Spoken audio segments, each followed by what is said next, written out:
Howdy, Squidward. I mean, the Flying Dutchman. Great party, huh? What are you supposed to be? Why, I'm a pet goldfish in a bowl. I don't get it. Okay. That's a short one. Yes, it is.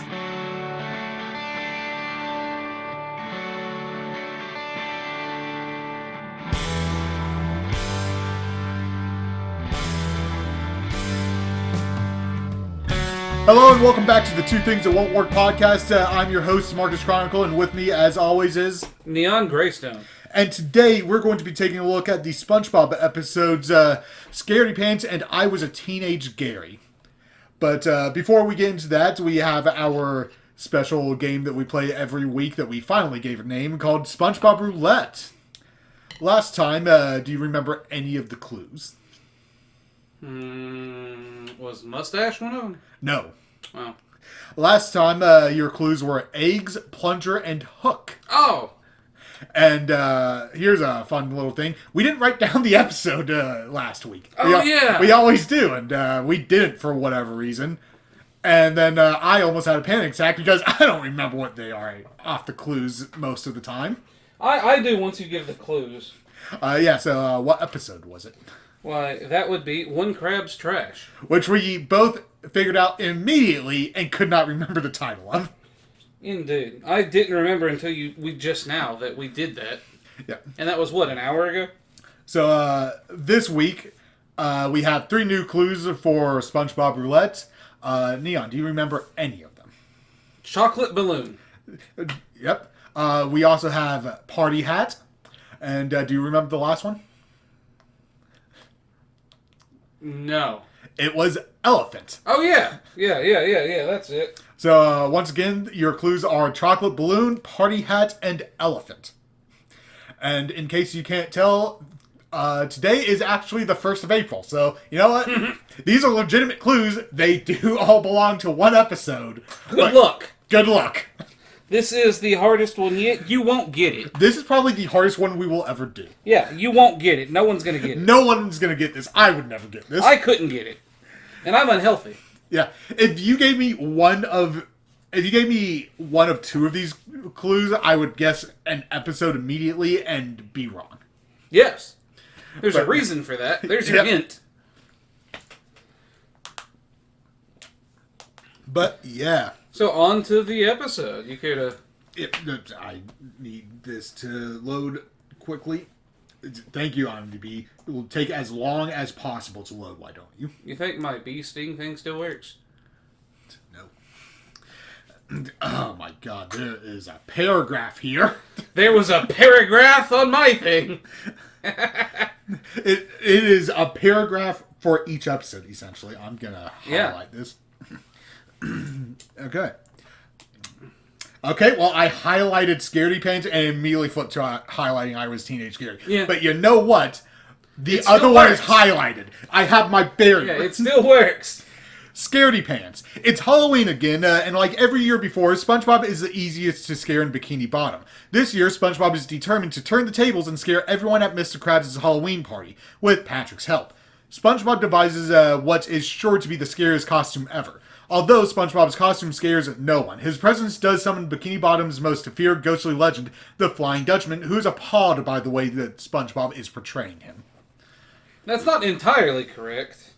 But it is more correct than normal. Yes. But yeah, this the Halloween episode. Yeah, so apparently I thought we were going to watch this one for a minute. Yeah, we're at one of Neon's favorite episodes because it is the one he has talked about the most. This is Halloween for me, dude. To this day, every Halloween I put this on. I love the way it opens. It's so, I don't know, it's just atmospheric. Yeah, it has such a fun atmosphere. I love that first initial shot of the sunken ship, the pirate skeleton. Dude, the spider wearing a snorkel is like this episode oozes charm. Like I've said every episode pretty much so far is charming. This episode has a specific charm to it. It very much does. It stands out to this day. We put this on and it was like 2 minutes in and I was like, it mentally just there. Like I've just watched the Rugrats one. I've just watched the Hey Arnold one. Fairly Odd Parents is after, like, I'm a kid watching this on Nickelodeon. Like, I'm waiting for the bumpers. Yeah. It's just so atmospheric. I think this one captures the feeling of Halloween, like, just from a visual perspective, better than the Christmas episode. Yeah, and it's so unique, right? Because this uses, like, fish bones and jellyfish as, like, scary things. But, like, that's not something... A fish bone isn't a horror element in anything else. Yeah, in the background of Krusty Krab, there were a bunch of jellyfish ghosts hanging up. And that was adorable. Because they could have just put ghosts there. They could have. And then, it's like, again, that's not traditionally Halloween. No. Like, fish bones and jellyfish aren't scary things. But in that community, they are. Yeah, and it worked. It's atmospheric without breaking the world building. Yeah. But, we see this overview of Bikini Bottom. A bunch of people out trick-or-treating or getting ready to go trick-or-treating.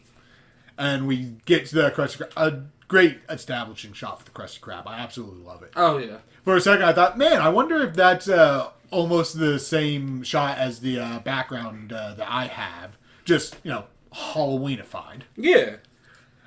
It's probably not.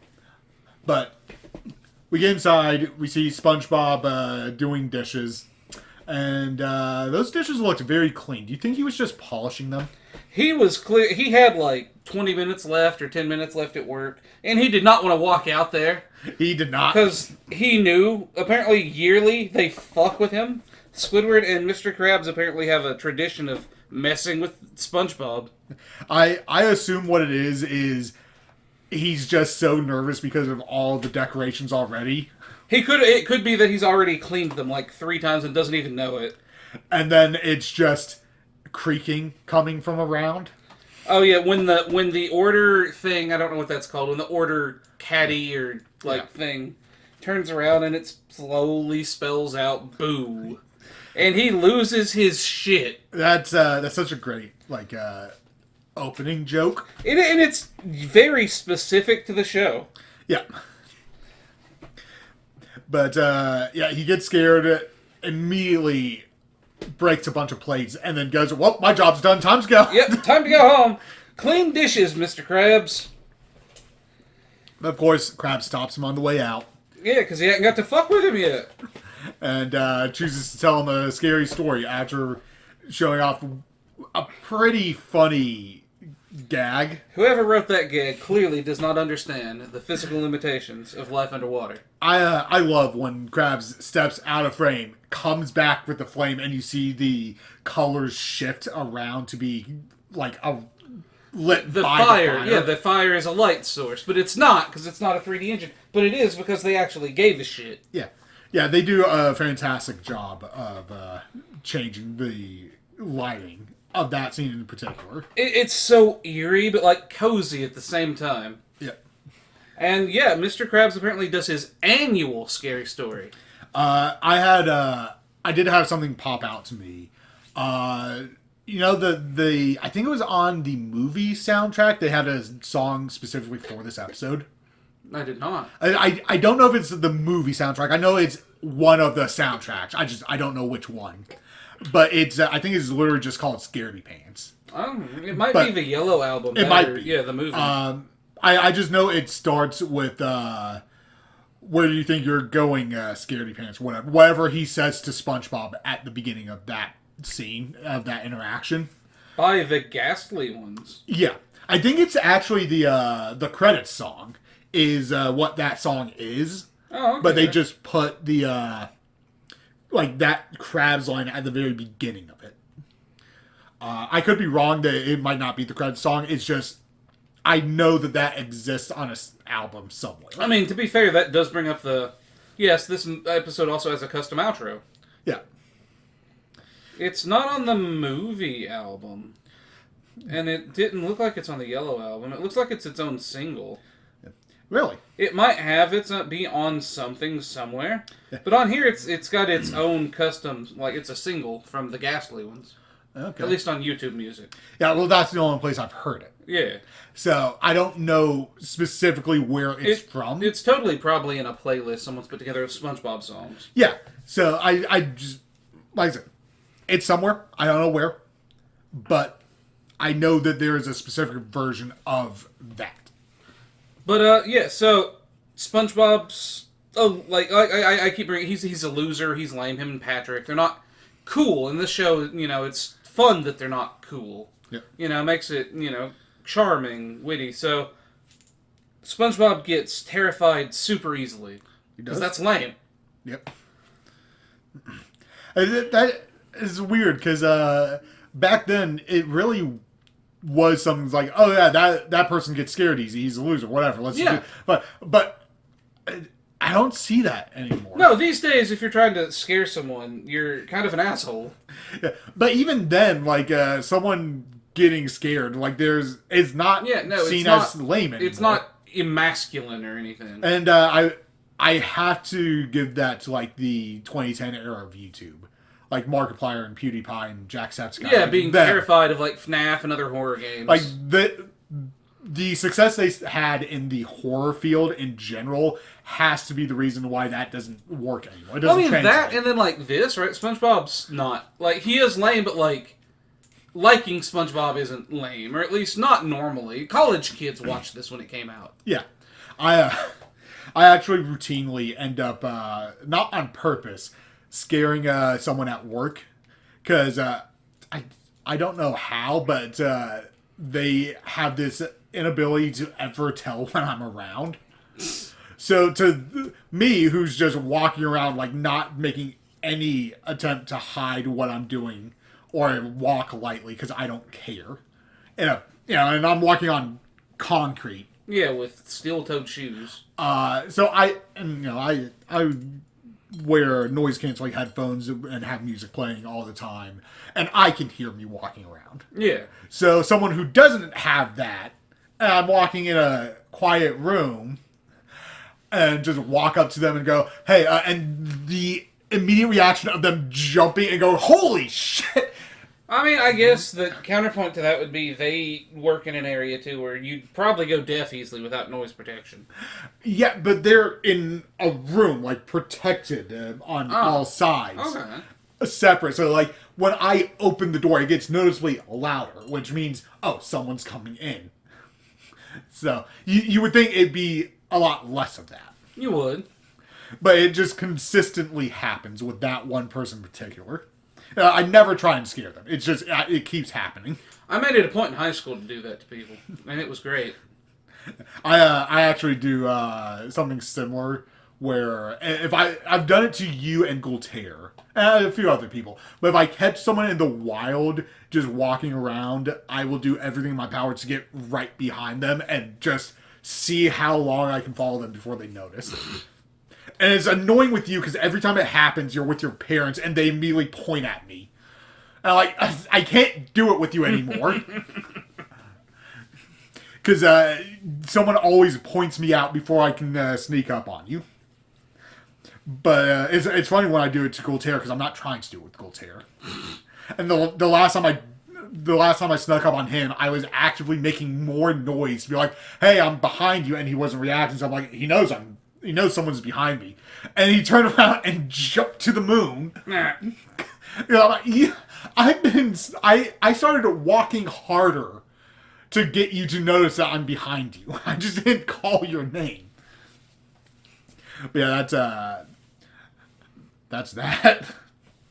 Yeah, so Squidward came for SpongeBob's pickle. He does.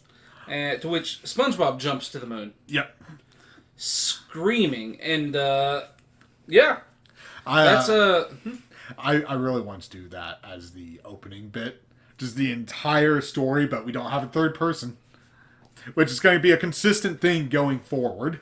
Yeah, a lot of trio jokes. Yeah, it's a lot of really funny trio jokes. But we are doing a two-person podcast, so, Oh, man, if we ever do Ed, Ed, and Eddie... It's impossible. We'd have to get a third person. We'd have to get someone who knows what the episodes are. Oh, God. That's the problem. Here's a guess the title game. I'll give you the exact episode description. You tell me the title. We're going to tell you what goes on in the episode, and you have to figure out which one we're talking about. Bro, that would suck. We'd never titled the episode. It'd just be Ed and Eddie, episode 1. You figure out which ones we're talking about. We'll start at a random episode. Good luck, audience. But yeah, no, Yeah, so this is kind of the introduction to the Flying Dutchman. If other chaperone, or, the Squidward the Unfriendly Ghost, Yep. introduced the Dutchman as a character. Yep. And then this brings him back up in Mr. Krabs' story and Squidward's costume. They primed us 2 episodes early that this exists in the world. Which is great. And then just, we'll get to it, but delivered. They did. So, SpongeBob hears the story, gets even more on edge, leaves, them laughing at him evilly. Yep. And then he gets razzed on his way home. Man can't even walk home from work. With the most oddly shaped mother fish that is in the series. Yeah. I think it's the only fish in the series that has a figure. Don't worry, son. That's just SpongeBob Squaredy Pants. Yeah, a weird voice for the female fish, too. And, yeah, everyone. Mrs. Puff, the kids, everyone laughs at him. He gets home. He's venting to Gary. He's venting to Gary in a very funny position. He is. My man is... I guess he already lives in a pineapple. Did you ever want to carve a pumpkin from the inside out? Oh, God. Dude, this made it so cool. Because to this day, I still want to carve a pumpkin from the inside out. This isn't the only episode I've seen something like that. There's another show that had this. I can't remember what it was. But, dude, inside a giant pumpkin would be amazing. Yeah. Yeah, I absolutely love the odd atmosphere of some of these scenes. Bikini Bottom at night, everything kind of Halloweened up. But like even just from the inside of the pumpkin, it just gives it something unique that you'll never get anywhere else. It's cozy in a way. Like I want to curl up with a blanket and a fire. I bet sleeping on the floor of that pumpkin would be really comfortable. It would, and it For would a smell night. really awkward. Really odd smell, I bet. I bet it would smell great for one night. It would, for one night.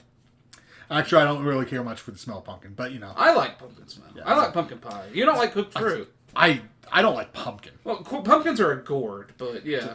I don't. I've had many different types of pumpkin. I have never liked it. I guess, are gourds more of a vegetable? I would count them normally. Pumpkins are more of a fruit.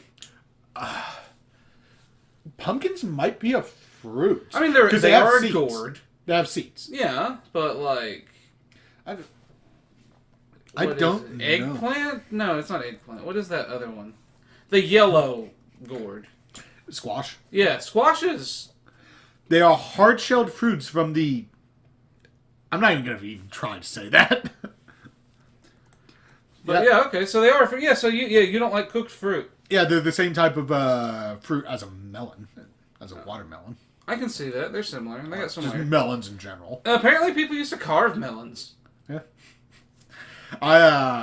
If I ever have kids in like a city where people go trick-or-treating, I want one year to just carve a watermelon and just see what happens. Apparently for Halloween, like in the summer, you carve watermelons. Yeah, but it's funnier to do it in October. But, yeah, so Mr. Krabs has his yearly fuck with the town, fuck with SpongeBob story, and his yearly Halloween party. Better yet, you carve a pumpkin pie and leave it outside. Bruh. This is really fuck people. No, you carve a bunch and just say, take one. Yeah, no, people like fucking with SpongeBob. They do. And the town also apparently really gets into Halloween, even flint-skinned cheapskate Krabs. Yeah. Who goes out of his way to throw a party.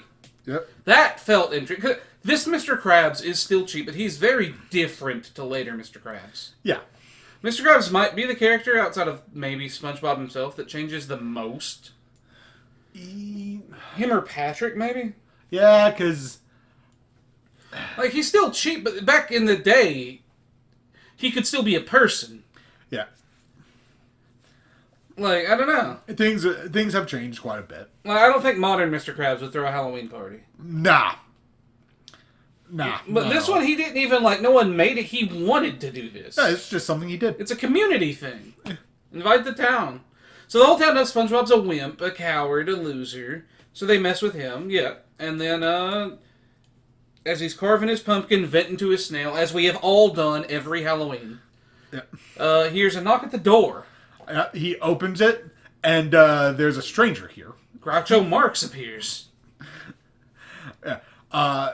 SpongeBob panicking at the sight of Patrick is very funny. But it's the earnest way that Patrick comes in and just goes, "Oh, sorry, I didn't mean to scare you." I made a note. The way Patrick goes, "Oh, sorry, I didn't mean to." Like he says it in such a specific. I don't know what it. I felt weird writing it down. I'm like, this is one of those lines that like I thought stood out, but like that's weird to me. I didn't even write it down, dude. I wrote it down, and it's like the way he apologizes sounds so sincere. Just takes it off like the least scary thing you could wear. He had to have bought that for SpongeBob. Because the whole town knows he's a wimp. He looked at those in particular and went, "This can be a costume and it won't scare my friend," and it still scared his friend. He went, this can't possibly scare him. Yeah. And it did not work. Because we found out later he doesn't even know who Groucho Marx is. Yeah. So, my man apologized. SpongeBob manages to get down from the ceiling. At which point, the children appear. Yeah. At first, SpongeBob he's dejected and he wants to scare people for once, and then Patrick decides to help. Yeah, Patrick decides to make him some clogs out of a Christmas tree. Yeah, he throws a sheet over SpongeBob. Well, now you're a ghost, and then he makes SpongeBob clogs. Do you know why? Why clogs? There's a logic. Because specifically, Patrick is making him the Flying Dutchman. The Flying Dutchman wear clogs. Clogs are Dutch. They're Dutch shoes. Damn! There's a logic to it. There always was early on. Puts on airs. Wears a hat full of air. Fancy. And I immediately after he goes, slip your feet into these Hans. Yeah, Hans is a German Dutch name that's short for Johannes. So there you go. That's why he calls him that. I hear Hans and I go German. I didn't know it was also Dutch. It's also Dutch. It's shortened for Johannes, which is essentially their version of John. Alright, so yeah, the most common name. Yep. There was a logic. There always is. Patrick had a logic. But that's not something I put together. That's something I saw online of someone who watched it for the first time and went, "Oh yeah, because clogs are Dutch." Mm-hmm. Oh my God, you're right. It all made sense now. I remember I was laying in bed listening to that, and I got up and went, "You're right." That was the Squidward eyes opening thing. Just going, "Oh my God." I never knew it. Always has been. I knew there was a joke there. I never knew the joke, but there's the joke. I have expected that to be on your list of trivia. Bro, it's not on the wiki. We gotta get this moderated. But yeah, that was one of those things. I remember specifically when that happened, the first thing I did was pick up my phone and text you. I remember you telling me now. Like, after you recount it, I'm like, oh yeah, he told me. I've heard this. Yeah. Yeah, I was testing you because that was like 6 months ago. Or longer. You're telling me. But I remembered it. I don't remember shit, dude. But yeah, that was the reason for that. And then after that, the kids show up. And it's the haunted mattress. Yeah, his plan to scare these kids did not work. Yep. But so they decide to upgrade his outfit. That they do. And let me ask you something. Did it ever bother you as a kid that he goes, "I'll make your head round," and then does the opposite motion? Yeah. With the razor? It drove me crazy. As a kid, I legitimately, as a kid, was like trying to figure out how you'd get the round shape doing that. Yeah, as a kid, that's not how you do that. You can't get a round shape doing that. He fucked up on... He fucked up on the first stroke and went, again, SpongeBob, you sure you want to do this, homie? And it just kept going. He was visibly nervous. He had to do the doctor thing. Yep. Are you sure? I know I already made the first incision, but are you sure you don't need this one? Right, like, you still got your pancreas. You sure? No, Doc, you said I needed my appendix removed, so get cutting off the leg now. Okay? Hope I can still cut in a straight line. So, it looks really weird, him using SpongeBob's sponge as a sponge. That's good. That's a great visual gag. And, he performs the operation. It's a success, to our knowledge. SpongeBob is now round. We see him comparing to his hand puppet. Very important character, the hand puppet. Yep. And it passed the test. So then they decide to go out scaring people. They do. They harass a local. They do not trick or treat. They do not get candy. One of my favorite gags in this episode, just one of my favorite spoken jokes, is SpongeBob going, "Ooh, I'm the Flying Dutchman," and followed up by Patrick going, "Ooh, I don't know." Who I am. I love that joke in particular. Oh, dude, I love that one. And popping in at the dude's doorway just to continue it. And he's just so confused. I'm the Flying Dutchman, and I'm the Flying Dutchman's best friend. I don't know who I am. That set of jokes is just so perfect old SpongeBob. It really it has that old Nickelodeon feel. Just great audio. Oh yeah. And then they run into the kids again. Yep. Who are still not scared. They might be less impressed. They somehow get less scared by SpongeBob every time they see him. They do. And so the kids are like, "You look stupid," and carry on their way. But that's not the last we see of the kids. No, it's not. We do see them, one more time. In the following scene. Yep.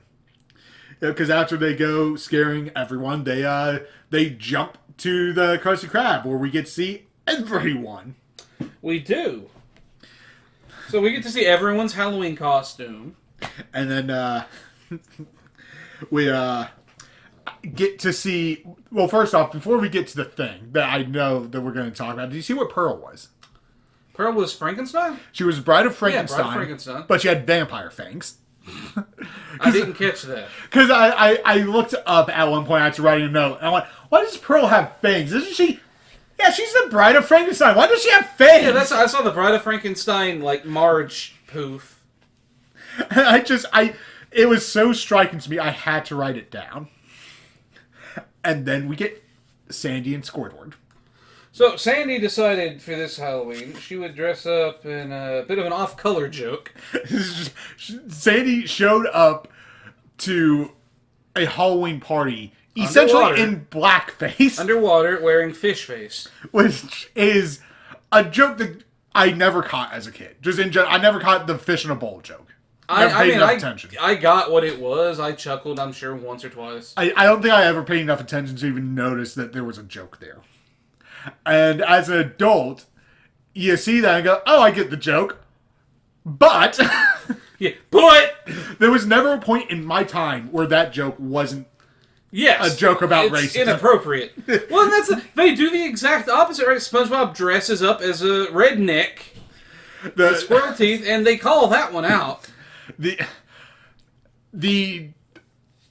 two jokes about the squirrel masks in SpongeBob, they're in two different episodes, are so funny to me. No, it ain't. This is. That one might be my favorite visual joke in SpongeBob. It's up there. It's such a funny... That's your worst disguise yet. No, this is. Why did she have that? I don't know. But that joke will never not be funny. No. So Sandy doesn't appreciate when the racist joke is towards her, but when she's the one doing it, it's fine. It's perfectly fine then. Squidward was not impressed. Well, they didn't understand it. No, because they've never seen a goldfish in a bowl. No. SpongeBob will later. Yeah, he absolutely will later. SpongeBob and Patrick versus the psychic wall of energy. They'll also all see that later. In a movie that doesn't exist. Oh, God, that movie... Yeah, no, that movie don't exist, homie. No, it does not. But, then things happen. Well, Mr. Krabs chokes to death. Yeah. He does choke to death. And then SpongeBob comes in. Have you ever been bobbing for anything? I've been to a party once where they had that, but I didn't do it. And I don't think anyone did. I don't think anyone bobs anymore because it's like unsanitary. It absolutely is unsanitary. I've seen it at a party once and no one touched it. It's like you don't. When you swim in a public pool, you try not to get the water in your mouth. Actually, you know what? People did touch it. They just walked up, reached and grabbed something and walked away. I'd do that. So that was the only thing. No one's head ever went into it. Like, I don't think I've ever seen a bobbing in real life. Yeah, no. The thing I never saw in real life that I always wanted to see was the dunk tank. Yeah, I don't think we ever had a duck tank at our like school or anything, and I've not seen one in adult life. Nope. I would love that because you only ever see it on TV. That had to be like an 80s, 90s thing that just, they went, this is unsafe. It absolutely is unsafe. But I would absolutely pay $20 to throw baseballs at a target and then dunk a teacher I don't like. Oh, God, yeah. But, yeah, the Dutchman makes an appearance. The Dutchman has an incredible entrance. It's just, everything about it is amazing. And by the time the visual just majesty of it starts to fade, then you start to notice the background audio that's under it, which just is a perfect way to ramp up the tension. See, I meant SpongeBob as the Dutchman. Yeah. But no, you were right. The Dutchman's appearance has an aura to it. Yeah, that... But I meant SpongeBob as the Dutchman. Yeah, well, they succeeded. I want to mention they did succeed. The wiki or the description said they failed. They did not. They succeeded until Patrick got stung on the ass. Until something decided to attack Patrick. Due to no fault of their own, there was randomly a bee out on this October night, and it saw its target. It couldn't resist. Do you think the Dutchman sent the jellyfish there? No. I think I know who summoned the Dutchman though, because one of the guys, so SpongeBob scares everyone. Mr. Krabs stops choking in fear. And then they start laughing once Patrick's ass is stung and the joke is blown. Yeah. But one guy goes, Flying Dutchman, more like Flying Doofman.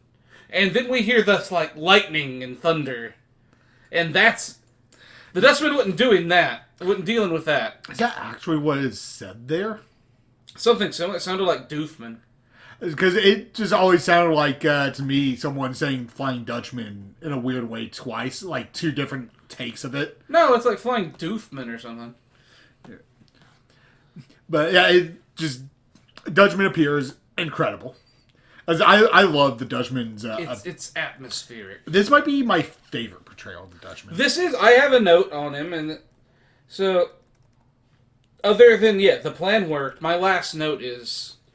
The Dutchman feels like a very, like, classic Nickelodeon and even kind of Cartoon Network character. Like, someone out of Dexter's Lab, Courage the Cowardly Dog, or, like, classic Nicktoons. Yeah. Like, the way he holds himself, the way they draw him, the way he moves, he feels like so classic Nickelodeon. In a way that even the episode doesn't. Like, the episode does, but the Dutchman does it more. Okay, so here it is. I guess it's just not, like, super clear, but someone says Flying Dutchman, Flying Dope Man. More like Flying Dope Man. No, it's just Flying Dutchman, Flying Dope Man. Ah. So, it's just 1-1. It's just, the way that it's articulated isn't the best, and the super high-pitched, squeaky voice going out makes it so hard to understand. I thought they said more like... No. I mean, that'd be the transcript. It's possible they read it differently. But yeah, they that's got to be the straw, right? Because that's what happens right before the Dutchman appears. Yeah. So he heard his name being slandered and went, mm-mm. That was it. That was the end. That guy fucked them. But SpongeBob saved the day. He absolutely did. SpongeBob scared him because, well, first off, the Flying Dutchman is just so chill. He comes in pissed off. I'm gonna kill all of you, but first I'm going to give this guy. Let me give him some life advice. I'm gonna give him some life advice, then I'm going to eat his soul. Yeah. I'm not gonna eat his soul without telling him, why and I want him to be afraid, but I also want him to feel bad. Yeah. It's the tenderizer. Yeah, right? Like, emotionally. Also, not the only time SpongeBob's brain has scared the Dutchman. It is not the only time SpongeBob's brain has scared the Dutchman. So, that was my last note for the episode. So the Dutchman sits down, he's like, hey, let me tell you, son, you're not scary. There are many things in life that are scary. I'm scary. Spiders are scary, that's about it. But, anyway, time to eat your soul. Just wanted you to know that. This was such a fun episode. Oh, God, yeah. I've been looking for, and it lived up to this. This is probably the first time I've watched it outside of Halloween in, like, a decade. I've come into this episode literally as he's walking out of the Krusty Krab going, oh, that's just my brain. Yep.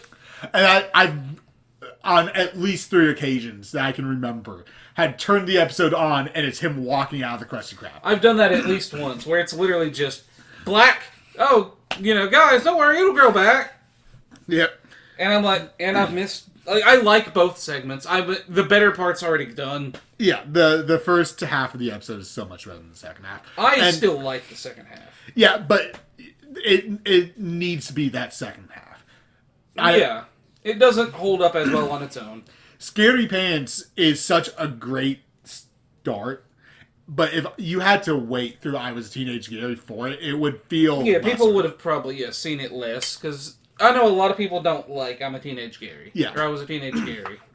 Yeah, they aired this a lot in October, which was, fine. They did, yeah. It's not. This wasn't just Halloween. This was the spooky season episode. But I feel like they aired it a little bit outside of Halloween time as well. They may have. Because I remember seeing I Was Teenage Gary not during the Halloween. Real quick, I wanted to throw out there was actually some interesting or some okay trivia for Scaredy Pants. So in the UK, when they the scene where Patrick shaves SpongeBob was apparently deemed too violent or like gory, so they had to censor it. I mean, I can kind of see it was censored for the TV cut. Well, in the UK, they're like less weird about nudity and sexualization a little bit, and more. They don't like violence. Over here, violence, but don't you dare show a nipple. Do you know what TMNT was called in the UK? What's that? Teenage Mutant Hero Turtles. That's amazing. That's what the British version of that was. I did know the Benders thing from the Avatar in the UK. What's that? No, where apparently Bender means gay in the UK exclusively. It's slang. So in the Avatar series, when they go Bender, Bender, Bender all the time, apparently it just killed people. They have something similar for what a cigarette is called. Yep. We don't say that on stream though. Yeah, we're not saying that here. Well, if you don't know what it is, go watch the motorcycle episode of South Park. Yeah. When South Park has tried to redefine a slur. Yep. But, apparently Bach Staccato and Fugue in D minor, BWV 565 is played twice in the episode. If I knew what that meant, that would be cool. Yeah. I imagine if you're a deep cut Bach fan and a deep cut SpongeBob fan, that's great for you. Apparently, Halloween remix of the theme song, entitled SpongeBob Scaredy Pants, was broadcast in some airings of this episode. Yep.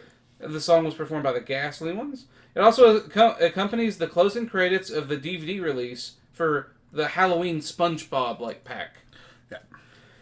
Let's see. So that's probably what we watched here tonight. Yeah, probably.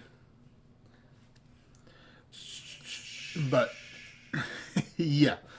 Apparently, this episode was controversial upon airing, and some parents complained due to SpongeBob's round brain head being too scary. Yeah, but that's a good thing to scare kids every once in a while. I think it's good. Courage May did it a little too much. I was about to say, is fine. Do you realize how different our lives would be if we didn't have Courage? Bruh, Courage introduced an entire generation to horror. Did you watch that video I sent you the other day on Courage? Which one? Because probably. I remember watching something about Courage recently. Yeah. It was like how it introduced like all these different types of art and classical literature to kids early on. Yeah, I think I'd already seen that, but yeah, I watched it. I think it had just come out. Oh yeah, 9 days ago. Yeah. So, but yeah. but yeah, it's Courage was such a good show. We should do a few episodes of Courage when we're done with SpongeBob. We have to. But yeah. But yeah. That's and Plankton and Karen do not make an appearance. They're the only main characters of the 9 to not appear. Huh. Yeah. Yeah, because this is back before, I guess, Larry would be considered a main character. Yeah, it lists off, like, these are the 9 main characters, this ain't that, so. Yep. Alright, so yeah, I was a teenage Gary. Love this episode's opening, too. Oh, before we get into that, I was curious. This is a Halloween episode, so what, as a kid, what was your favorite Halloween costume? That I wore, or that, like, I saw? Just in general, like, maybe say something, let's do both. What's the favorite thing you went as? So, I didn't get to do, like, character costumes, you know, we were not super money, you know. But, so I got the generic costumes, because those were cheap. So, one year, at school, I went as a vampire, right? I think you remember this one. I have no clue what you're about to say. Oh. I've never heard this story, but that just going... So when you're at school, I don't know what's about to happen. It's not that impressive. I don't think it's going to be impressive. No, this isn't like when the guys did the chair leg saw thing and it worked on a teacher. But, so one year, we're going as a vampire. Did that actually happen? Yeah. You're going to have to tell me that after this story. Yeah, I'm not giving names here. That's fine, but you're going to have to tell me the story. Okay. But, yeah, so I'm you know, it's like 4th, 5th grade, I can't remember, like 3rd grade maybe, I don't know. I'm old enough to remember this, but not old enough to know exactly when or where. So while I was in school, I had my, like, vampire ruffled white thing and, you know, like, itchy-ass, cheap-ass costume. And I've got things I'm not allowed to wear during class. Yeah. And I was annoyed because I walked in with my face painted like a gray, and this was the year they decided you can't wear face paint at school. So I had to wash that off, right? And I'm like in the middle of class, and my nose starts. I have chronic nosebleeds, and my nose starts gushing. Like it went from 0 to like 110. The teacher sends me out of class. So I'm walking down the hall, just leaving a trail. Gush, I'm coated. And, like, I'm getting lightheaded. They call my mom. My mom's like, puts some ice on his neck, whatever, leave him alone, it'll pass. I'm not leaving work for this. Y'all are stupid. So I'm in the bathroom. I've been given ice, and they're not holding it. So I've been told to sit in the bathroom, like, over the sink, so it's not getting everywhere, and to hold ice on the back of my neck until it stops. Okay. So I'm in there, sink filling with blood. People are walking in and out of the bathroom, by the way. Like, people are walking in looking at this. Just a reminder, dressed as a vampire. Dressed as a vampire. And, like, this is one of those, like, 15-minute nosebleeds I've had on last longer. Yeah. So, again, at this point, I'm covering my hands, my everything. Like, half woozy from lack of blood. And it finally stops. The ice is melted, soaked down the back of my shirt. And I'm not being picked up, so I spend the rest of the day dressed as a vampire, absolutely covered in blood. And it's mine. That's hilarious. Yes. Just... Again, when I say massive gusher, if you're at home, folks, I'm not meaning, like, a moderate nosebleed. I have a deviated septum, and I had an ingrown abscess tooth, drill a hole in my nasal passage. Yes. That sounds like they got rid of the face paint, and your body went, tell you what, I'll do you one better. That was the thing, like, you've ruined my costume, and then it immediately got upgraded. Like, because I'm also pale at this point. I never had a generic costume. I was lucky. Something every year.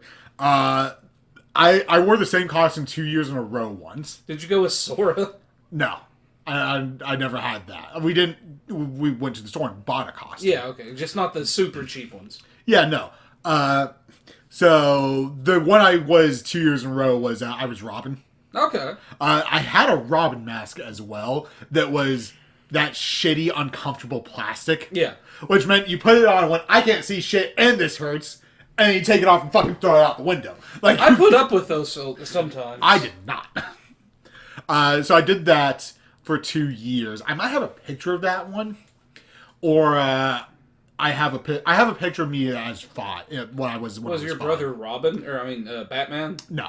It would have been a good. Like y'all. That's why I never had someone to do costumes. Y'all could have coordinated. And the other one I remember being was Spider-Man.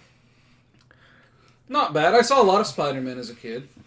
There was 1 year my brother had a costume that he went as once, and I'm going to tell you what he went as because he didn't say that he was going as this, but as soon as he went as his name thing, so he went as the thing that it was based off of.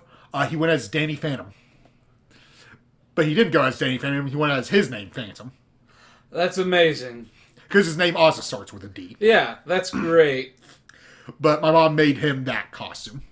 That's not too hard to do either. That's fair. No, it was a black shirt, black pants, and a gray belt. And gloves. white hair if you can. Yeah, dude, that's not bad. That was the only time we went out of our way. I went to Spider-Man once or twice. My mom had a rule for whatever reason that we were only allowed to be a thing twice. I don't know. I mean, I don't know why. I wouldn't let my kid double dip.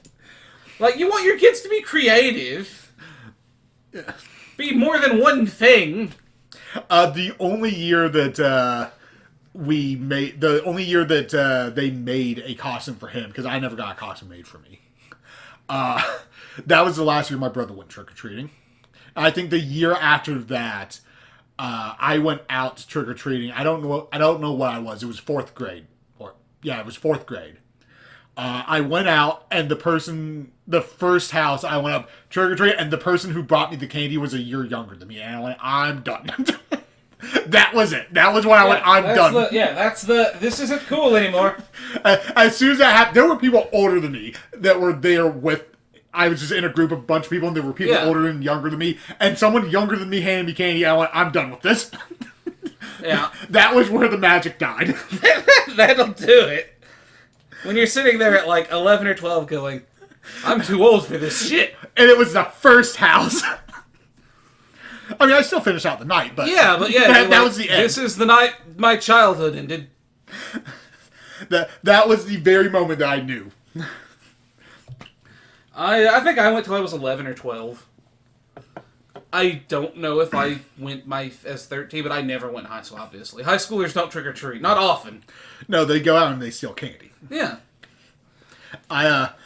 The costume I saw as a kid that I went, I wish I had that. I saw someone...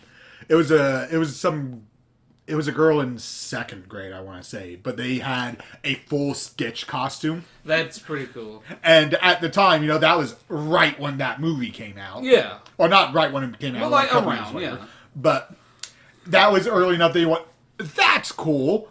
Where did you get that? Yeah. Because I have this $10 fucking Robin costume from Walmart. I have gone as... toilet paper mummy before, and I've been a bedsheet ghost. I never did those. Dude, when you ain't got the money, you figure it out. I've used a pillowcase as a candy bag, and a Walmart bag as a candy bag. And my best year was the cheap ass pumpkin buckets they gave out at school or somewhere. And I went, I've got a pail. I had pumpkin buckets a lot as a kid. Those didn't hold much. And then in 3rd grade, my mom bought me a pumpkin bag that was just a tote bag, but plastic. That's kind of cool. And I used it twice. You got your money out of it then. Yeah.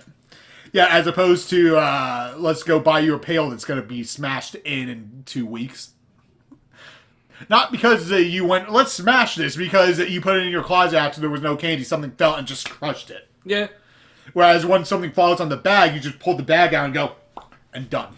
I also went as a Frankenstein once. That one was, my mom worked really hard on the face paint, actually. I looked like a pretty decent Frankenstein. But I was allergic to the paint. And that pissed my mom off. You went as the Hulk for a summer. I did. But now, let me paint. What if that was the year you were Frankenstein? That would have been great. That would have been coincidentally great. You were green for a summer, and then into October. Bruh, but like, I'm back there itching, like my face puffing up, and my mom just pissed, because she spent like 25, 30 minutes on this face paint. And bought the face paint kit from Walmart, like the Frankenstein face paint kit. And she's pissed at me, telling me to deal with it as I'm, like, reacting. Wild night.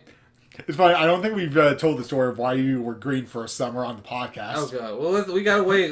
We'll tell that when the summer episode is. Yeah, that'll be later. The sound of a lawnmower going over a flip-flop. See you in 2 seasons. But... Yeah, no, I always wanted... I loved the person who got to go as Stitch one year. That was cool.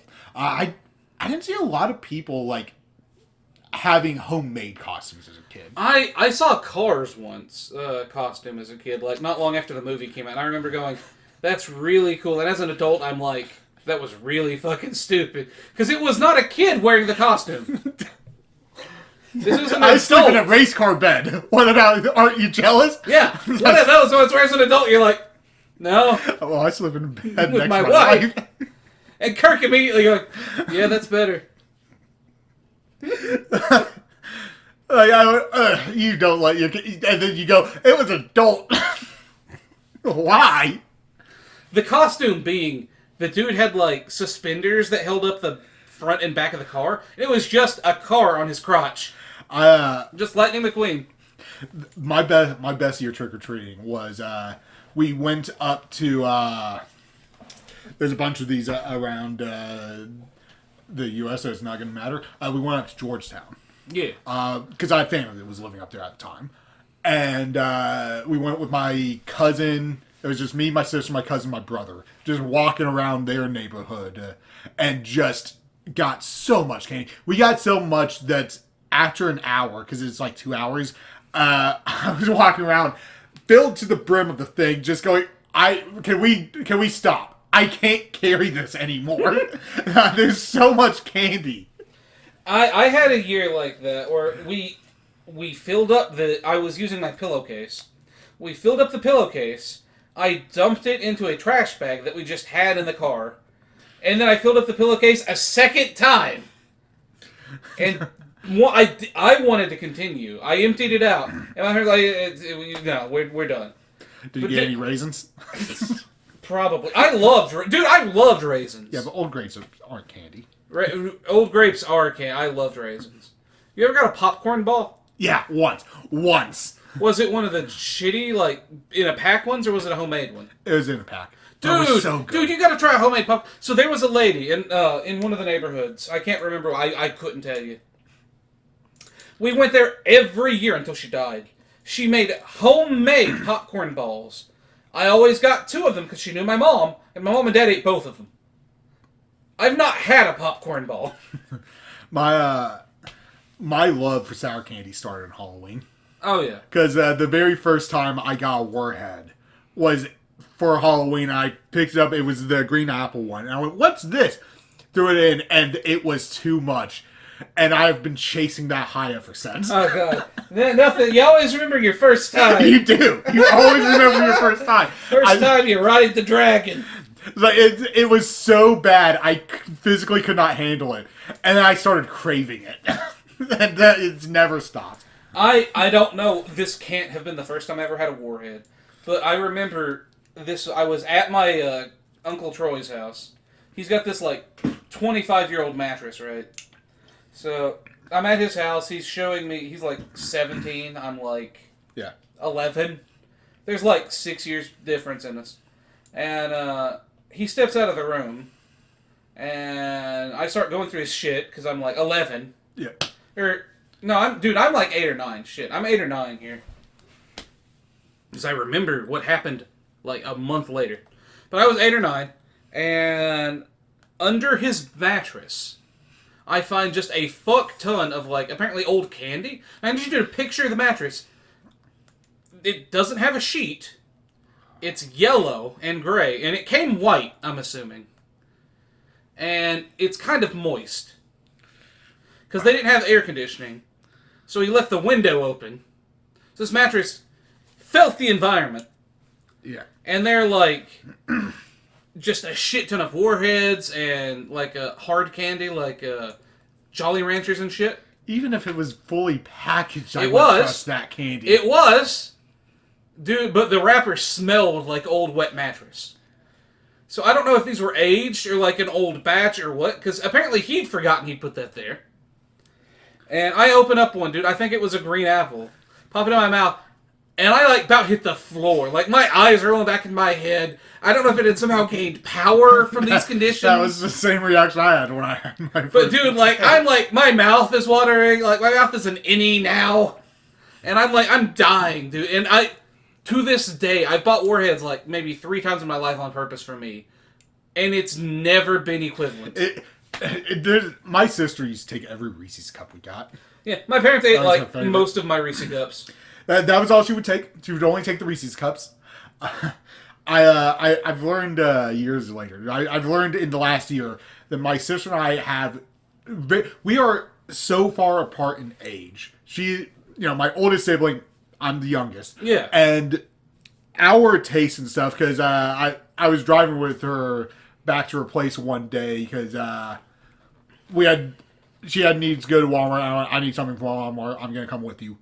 Went up there, grabbed some stuff, came back. On the way back, we were just talking about stuff, and we were talking about how much we like the area of like Northwest, but we like the architecture of like New England, Boston, that area. Yeah. And she went, yeah, I always wanted like a brick kitchen. I don't know why, but I've always wanted bay windows. And she went, I have too. Yeah, the generations looped. Because we don't live in an area where you see that anywhere. No. We don't. Why? I don't know why. I love the look of it. I don't know why. I mean, I think a lot of people would want bay windows if they had the opportunity. I've never talked about it. My parents have never talked about having something like that. We just happen to like that. And then, we'll talk about whatever, and I told her that I'm the only one of my friends that likes sour candy. And she went, I love sour candy. Really?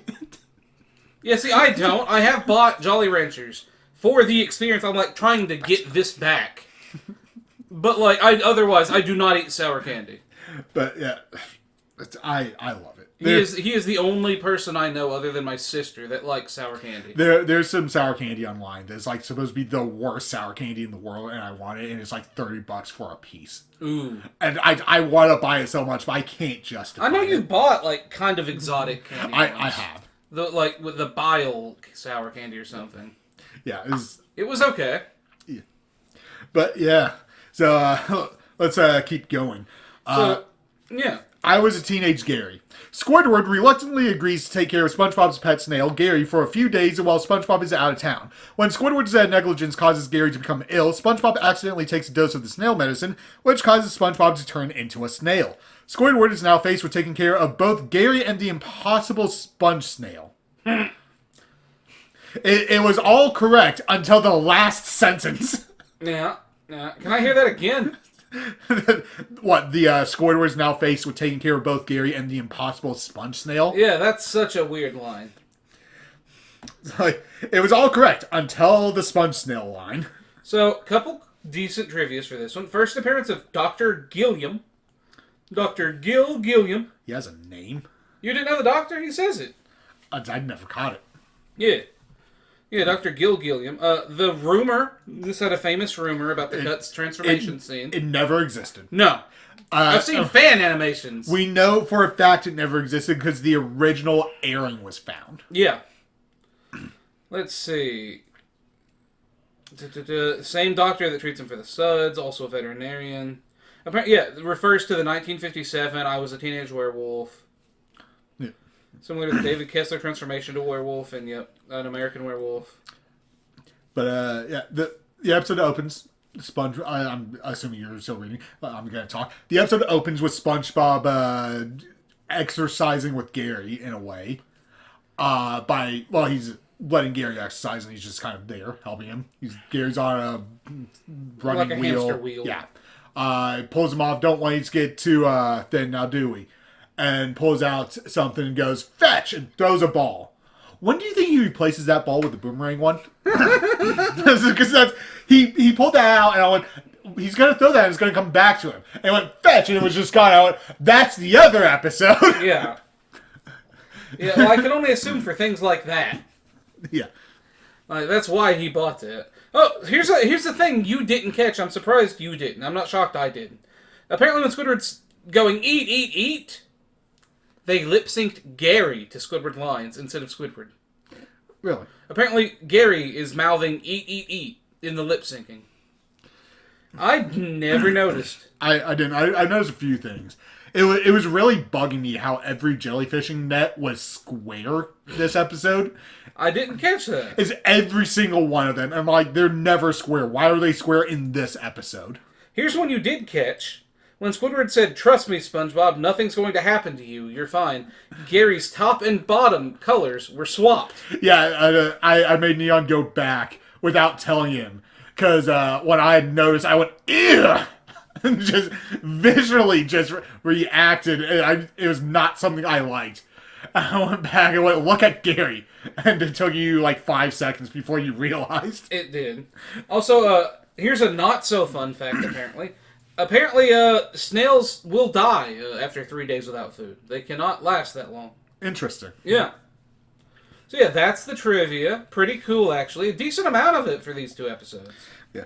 Yeah, SpongeBob is playing with Gary, I guess, just like taking care of him. Yeah, so this is like the first time they really do the snails slow episode. Snails are slow joke. Yeah. Is this episode, because the other times we've seen Gary, he's not been slow. Yeah, he's like, just noticeably. there. Yeah. This is also the first time they do the Gary eats a shit ton. Yeah. This is like the SpongeBob sins Gary's gluttony. Like, Gary eats a lot. But this is the first time. Yeah. But, we go through this... The, like, morning routine. Yeah, morning routine, I guess. And then Patrick comes in.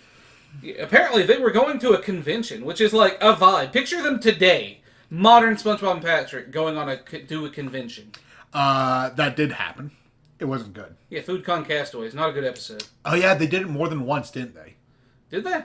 Yeah, because there's the one where Squidward's at the hotel and then ends up being a convention. Oh, yeah. Yeah, the one where they parodied the Furry Con. Yeah. No, that's a joke. But yeah, okay. Forgot about that one. Yeah. But yeah. They're like people. They're adults. They planned a getaway. Yeah. Like to hang out at a convention. And, but SpongeBob doesn't have a sitter. But first off... Who do you think is his normal sitter? Krabs. I could see it. Yeah, I mean, Krabs has a worm. Yep. But we see Patrick, excitedly, like, we're going to go to this convention, and he's just flailing around with his oddly shaped jellyfish net. And we hear something shatter. Yeah. What do you think he broke? I can only assume a portrait of SpongeBob's mother, father, or grandmother. I assume it was a TV. I could see it. Because it was, like, right there. SpongeBob was watching it, and then Patrick comes in, and then, and smash. But TVs can be replaced. Memories can't. That's why when you go to someone's party, you take one of their family photos, because they can't get that back. TVs can be replaced, which is why I burnt his house down. It's harder to replace that. It is. But I lost my cat. We killed your cat. Oh no, they died. She died last week, but her ashes were still in there. Well, they're still in there now, aren't they, buddy? That episode, man. That's a dark joke. This Not is a great that dark joke. episode. It's a great joke. But yeah. Yeah, so they're going on a getaway. SpongeBob doesn't have a sitter, so they ask their good friend. Well, they hear the door ring or the knock or whatever. Oh yeah, I love this. And I assumed that SpongeBob went, whoever's at the door, I'm going to get them to watch Gary. Yeah. Before even it knowing... could have been the mailman. Yep. So, yeah, they open the door. Squidward's like, SpongeBob, can you stop leaving your underwear in my front yard? Why? I wrote that one down. Not yet. Why, SpongeBob? Why? How do you think those end up regularly in his front yard? I'm guessing he didn't throw them out the window in a fit of passion. Probably not. Honestly, probably Patrick. You think, like, Patrick borrowed a pair of his underwear or something? Yep, and then just lost them in Squidward's yard. I can believe that. On his way home. Well, we know from Sandy that SpongeBob would never run around in the nude without neatly folding and putting away his clothes. Yeah. He always makes sure to fold his clothes when he runs around in the nude. Yeah. So it's got to be because of Patrick. Or Gary, but probably Patrick. Probably. Yeah, Squidward immediately does not want to take care of someone else's pet. No, which I what's a understand. Gary? Yeah. Apparently, he didn't know his pet's name yet. Yeah. I've had to I've pet sit before. It's something that I'll do sometimes. There's some people I won't ever pet sit for. But the pet needs to be somewhat trained. Yeah.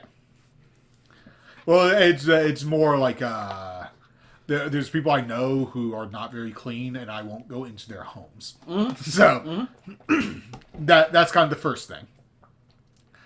That's the first reason why I go, not going to happen. So Squidward says no, and then Patrick had a wonderful idea. A wonderfully awful idea. Yes. That's where I was going with. I was going to build up. I know, because I've done that exact same thing before and you took over. Oh, dude. I don't remember what episode it was. That's awesome. But SpongeBob goes, oh, we were going to, or was it Patrick that said we can't go to the thing? It was SpongeBob that said we can't go. We can't go to the thing. And it's like, yeah, it'll be 3 days that we would have been gone. 3 days? Yeah. And then Patrick just grins and places a hand on Squidward's shoulder. Don't worry, Squid. We can stay here at your place. Yeah, we'll have the convention at your place. We'll have our own. And then smiled. He does. I didn't catch that, but you caught. Patrick gives him like this shit-eating grin. The thing is, he did that on purpose, and then Patrick smiled. And he absolutely did. He knows what he's doing. He doesn't usually know what he's doing, but he knows now. He's very emotionally intelligent. He can read people Sometimes. So at this point, Squidward's not about that life. Yeah. So he agrees to pet sit for Fred. Yep. I love it. He heard the name and 2 minutes later can't remember it. SpongeBob runs Squidward through all Gary's stuff, which Squidward has absolutely not heard a single word of. No. Squidward didn't hear a single word SpongeBob said. Yep. He was too busy fantasizing. Then the bus shows up, and we get a very funny Patrick joke of him running through SpongeBob's house.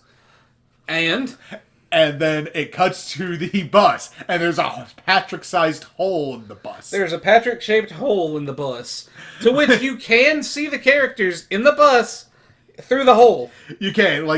Him running through, standing in the doorway, and then just turning around and running through the wall. Funny joke. It is. But it cutting to the hole already being in the bus is even better. Yeah, we didn't even see how that one happened. I don't think that joke would have been as funny if we saw him run into the bus just through the wall. No, yeah, it's the fact that we look at that and go, okay, he ran through the bus. You have to put that together. We know what happened. We just saw it, but they didn't show it a second time. Yeah.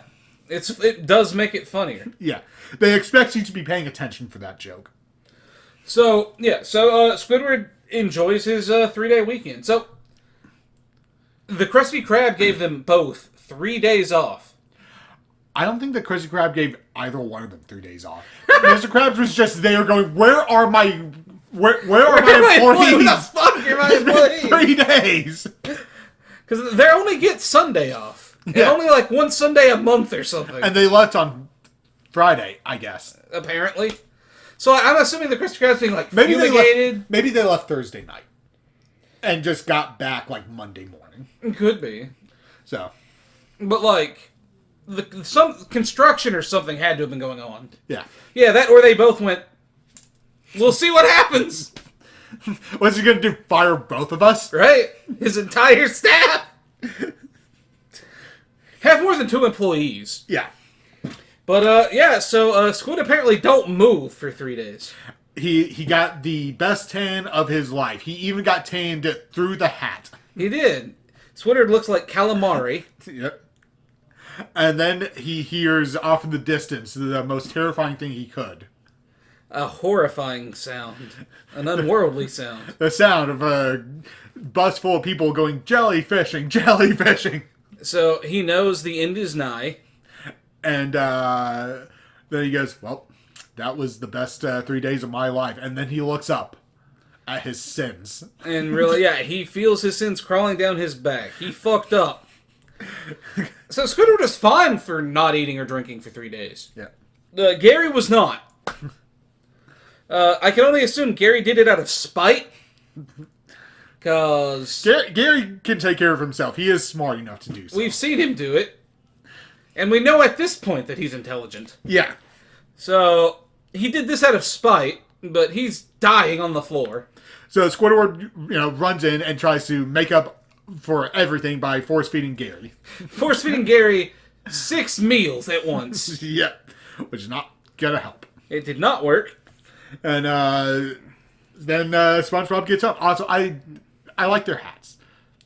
Like, out of everything, I do like the hats that they have. Which, do we see them again in Kevin? I think we see different hats, but I like the outfits for the Jellyfish Convention. Yeah. But SpongeBob gets home, and he does something as soon as he walks in. Did you notice? What was it? He walks in and takes his jellyfishing net and then places it on his fishing lure. On a hook on the fishing lure. That's kind of cool. He just walks in like he's putting his keys on the hook. Yeah, that's the net on well, the he's fishing got lure. jellyfish in plenty. And I thought it was just very funny that he put his jellyfishing net on his fishing lure. Yeah, that irony there. And then 2, yeah, it's like habit. He's just got this like built-in muscle memory. And then I, for the very first time, I thought, because he always has the fishing lure on his wall. Do you think that would be the equivalent if we owned a guillotine? It's got to be something similar. Just if you just walked in and there was a guillotine on someone's wall and just going, Yeah, here's my human killing device. I think I'm gonna die here. Right? Superintendent Chalmers with a wonderful surprise. Well, I'm leaving. Yep. But, Gary gets to watch a lot of people eat his food in this episode. Yeah. Because Squidward has an idea to get rid of the food. By eating it all. It went straight to his head. Yep. SpongeBob apparently doesn't notice. At all. No. And, Squidward is in the clear. He's good to leave. Right up until SpongeBob sees Gary. His dying pet. Yeah, so SpongeBob witnesses Gary dying on the floor. And immediately asks Squidward what happened. Squidward's like almost to the door handle at this point. He doesn't even do that. He just turns to Squidward and goes, something's wrong with Gary. Yeah. There's not a fraction of there's not even a semblance of a thought that Squidward did something wrong. It's just something's wrong with Gary. He's not blaming Squidward.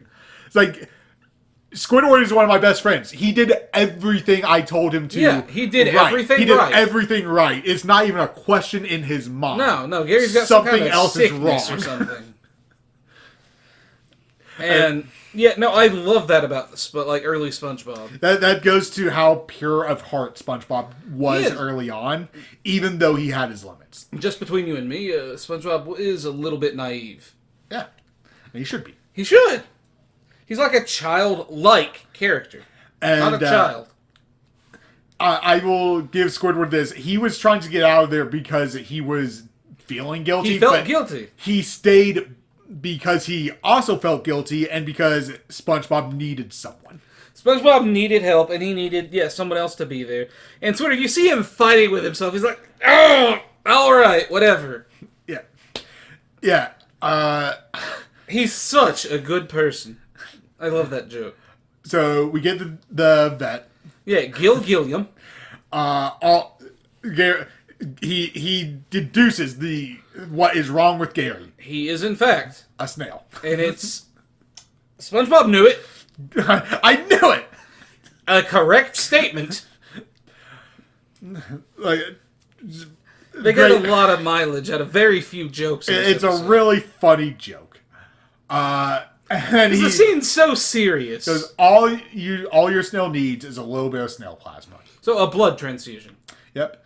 Here you go. He can't. He's squeamish. So, yeah, he's squeamish. So he just slaps it in SpongeBob's hand and walks away. Yeah, he goes, not my problem. I'll send you the bill.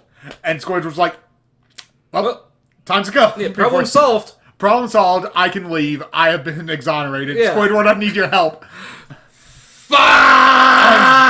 I'm squeamish too. Okay.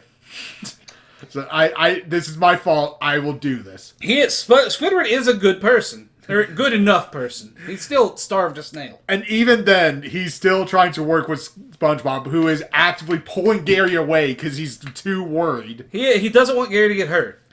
And to be fair, Squidward's not a licensed medical professional. That you don't have to be to give a pet an insulin shot. No, but they do normally give you some training. Yeah, like one class. Yeah, pull here, insert here, squeeze. Yeah, they show you how to do it. They have to. Yeah. And I know that because I had a cat that needed insulin. It's like, yeah. I've done it before. So... This is going to be about your Oreo eating dog. Oh, God. No, this is unrelated to insulin. I, as a kid, did not know what squeamish meant. I thought it, in my head, for some reason, was a religion. I don't know why. In my head, I went, it's got to be like, You're the most squeamish motherfucker I've ever met. Bruh. I'd never heard the word, dude. I don't know at what age I learned the word squeamish. Never came up in the spelling tests at school. But in my head, I got it to like, oh, it's like vegetarian, a religion. You can't eat meat, and these people can't give shots or can't draw blood. I put together in my head that it had something to do with blood.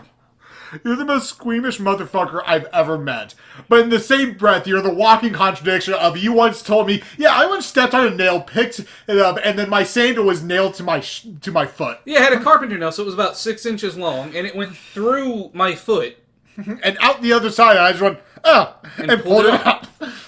Bro, I've watched my own knee gash open before. I'm not squeamish about myself. Just everything else. Yeah, if I see someone else get hurt, I panic. Yeah, so Squidward accidentally sticks SpongeBob, and then as they're arguing about why Squidward did it, Gary goes to the kitchen, gets a drink of water, and he's perfectly fine. Well, Gary does two things. He also inverts his color palette. Yeah. Then, yeah, so he specifically had not drunk, I'm assuming, to spite Squidward. Yeah, he was just staring at Squidward for 3 days. For 3 days! Going, either you will break or I will die. Gary is the kind of guy, he would die out of spite. I want to believe he stared at Squidward silently for 3 days, actively dying, and then Squidward looked up and he went, meow. He did, because Gary was there. Going, look at your sins, bitch! And, yeah, Squidward leaves. So it is, like you said, though, it is entirely SpongeBob's fault that he gets stuck. Yeah. SpongeBob's doing, like, wild shit to dodge the shot. Yeah. So, Squidward leaves, and SpongeBob's like, okay, well, time to feed Gary. You know? Yeah, he was nervous when he went. Squidward said, I'm fine, so I'm fine. Yeah. He's naive. SpongeBob eats an entire jar of snail food. They did a great job showing, like, the animation where he's staring at it and sweating. Like, I don't know why, but it conveys the I need it non-verbally. Yeah. Him going in his head, I don't need it. Yep. So hands Gary an empty bowl. This is twice now that Gary's watched someone else eat his food today. Yep. And SpongeBob realizes it and like, oh, I'll go get another one. Yeah. And he starts slow motion walking. And slow motion talking. Now, I need to ask you something. Do you think, because SpongeBob is turning into a snail in this scene, that he's getting the average speed of a snail and Gary's just a really fast snail, or SpongeBob is below average? I want to say SpongeBob's below average, because we know he's below average fitness-wise. He is. But we also know that Gary is eventually a racer and almost wins. Yeah, Gary came in like almost second or third. Like, Gary is fast. Yep. For a snail. He probably would have gotten second. Yeah. So I can imagine SpongeBob is below average and Gary is above average. Yep. And between them, we have Squidward. Yes. But yeah, More on Squidward later. SpongeBob slowly turns into a snail, which is kind of horrifying. It is horrifying. It's that transformation scene, dude. Like, there's a reason it got banned in some places. For me, it's the eyes popping out. That's like the worst. Oh yeah, where his eyes bug out. Yeah, that's the worst of it for me. But the rest of it, whatever. They play the sound like a cartoon character's eyes bugging out, and it's cartoony, but then it's like not here. Yeah. His arm dissolving is when I started to get nervous as a kid. He is a lefty anyway. Yep. Yeah, my brain processing power has not been on the up and up this week because I've had weird last week. And I told you to go back and went, it is his left arm, knowing exactly what I was like. Yeah. I'm sorry, I didn't process that properly. Is this flipped? Am I flipped? No, Link's left-handed. Did you know Kakashi's Sharingan is actually in his left eye? Oh, God. Some people didn't. I was one of those people. Yeah. Oh, dude, no one will get that today. How did you watch Naruto on YouTube? The same as everyone else, flipped on YouTube. In 15-minute segments. And then 5-minute segments. I didn't. I had mine was flipped, but they were like full length, but it was pitched up. So everyone was huffing helium when I watched it. When I watched Digimon Tamers on YouTube, it had the commercial bumpers, like the we'll be right back, and it skipped the actual commercials. Yeah. But every time it skipped the commercials, the audio would desync by a second. Every time. That's amazing! So it would start synced up, go to the first commercial break, and then desync by a second. And you're like, it's annoying, but okay. And it hit the second commercial break, and then desync by another second. At this point, you're like, God, I hope there's no more commercials. And I watched 51 episodes of Digimon Tamers like that. And 54 episodes of Digimon Adventure like that. And 48 episodes of Digimon Adventure 02 like that. What he's saying is he's earned his YouTube Premium subscription. What I'm saying is, I bought them on DVD, and I don't care. I will watch them synced up properly. Except for that one episode, Digimon Adventure, that's desynced on the DVD. Yep. I watched all of Lilo and Stitch, the series, on YouTube. Same. But we had shitty-ass for here internet. Same. So what I would do, I'm sure you've done this strat of, you pull up one, pause it, pull up a second one, pause it, pull up a third, and do that for about 15 to 16 episodes. That works great until you know when. When? Your only way to watch YouTube is on a Wii. Oh, God. I've done that. I've watched YouTube on a Wii. It was awful. I, during the summer, used to get up really early because our Wi-Fi would work really well right up until the time my parents got up. Mm-hmm. And then, like, they wouldn't get on the Wi-Fi. They would just get up, and that's when everything would tank because that's when everyone's waking up and jumping online. Yeah, that's when they're getting a bunch of pull. Yeah. No, go. I was going to get back to the episode, but if you got something else, go. I do you one better than YouTube on the Wii. YouTube on the Wii, but it's your neighbor's Wi-Fi, and they have shitty Wi-Fi. Yep. So you've got one bar that comes in most of the time, not all the time, of shitty Wi-Fi. I've watched YouTube like that on the Wii. Yeah. But yeah, SpongeBob transforms and goes to Squidward for help. Because it's all he can think of now that he's a snail. I need help. Squidward will help me. Because Squidward knows everything. Yeah. And that's what I put on here. I was going to ask you, like, was he haunting Squidward? Because I'm pretty sure he just wanted help. I think he says, I need help, and then immediately went to Squidward. Yeah. And he's not attacking Squidward. I love the scene where Squidward's house gets destroyed. He's turning around. SpongeBob's at the bottom of the screen, not moving. Yep. This, unironically, is probably the most horrifying thing Squidward has ever seen. Yes. Because we get to see, it's creepy to us, SpongeBob's body deformed. Yeah, because SpongeBob was fine, and now he's a snail. That's body horror. What the fuck? Like, your other options are the Hatchling Slasher. Yeah. Which is just like a perfect storm of when that was. Or Boating Buddies. Yeah. I would argue Boating Buddies is like the least scary of those things. Yeah. Like, it's definitely probably the creepiest, but like full scale. Boating Buddies is disturbing in a different way. Yeah. I would argue it would be this or Hatchling Slasher, and probably this. Yeah. Because at least that one, he had someone else there, and it was short. For Squidward, it was just... It wasn't as short as Hatchling Slasher, because that was just the dude walking in and pulling the hood down, so there was relief immediately. Yeah, but Squidward did believe he was about to be murdered. Yeah, and Squidward saw that, got injected, and then went through the same thing SpongeBob did. Yeah, that was definitely the worst, one of the worst nights of Squidward's life. Yeah, he saw SpongeBob get fucked, and then saw the needle in his nose, and he says, "Oh no," and you know what's gonna happen. Yeah. So they don't show it. Some people thought they did. They don't. I never thought they did. I was 50-50, because I knew they cut the one where Mr. Krabs lights Squidward on fire. Yeah. Yeah, I never believed that it was there. So... And then we see 3 snails on a fence.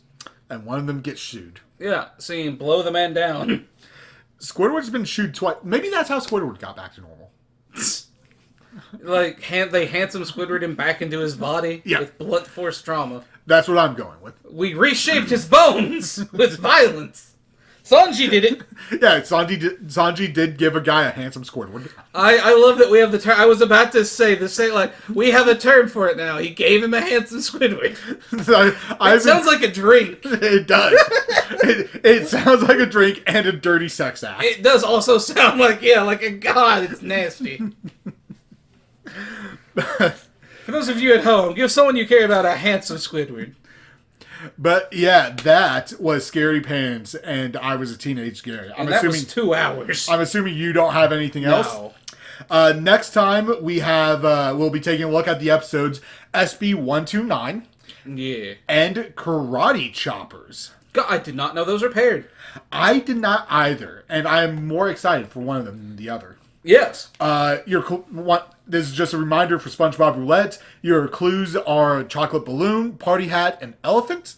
If you are the first one to guess the episode, which you will not be this week, if you're the first one to listen to the episode while watching the episode, next week when you hear it and you go, "That how?" You come back to this episode. Put it down and then go watch that episode. Yep, you'll see it. You'll see it eventually if you look really, really closely to the backgrounds. There's another hint for you at home. You need it. Yeah, we could give you like 6 more and it wouldn't help. It would not help. But, yeah. Once again, your clues, because it's not going to help you, chocolate balloon, party hat, and elephant. Have fun. And we'll see you next time for SB 129 and Karate Choppers.